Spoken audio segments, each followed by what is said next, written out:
विचारमंच अध्यक्ष महोदय, गावातील प्रतिष्ठित मंडळी, गुरुजन वर्ग आणि माझ्या बालमित्रांनो, मी आज तुम्हाला मुलीचे शिक्षण, प्रगती, लक्षण या विषयावर छोटे भाषण सांगणार आहे.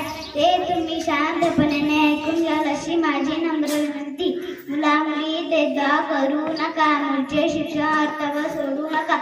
मुलापेक्षा मुलगी बरी. प्रकाश देते दोन्ही घरी. गर्भलिंग परीक्षण करू नका.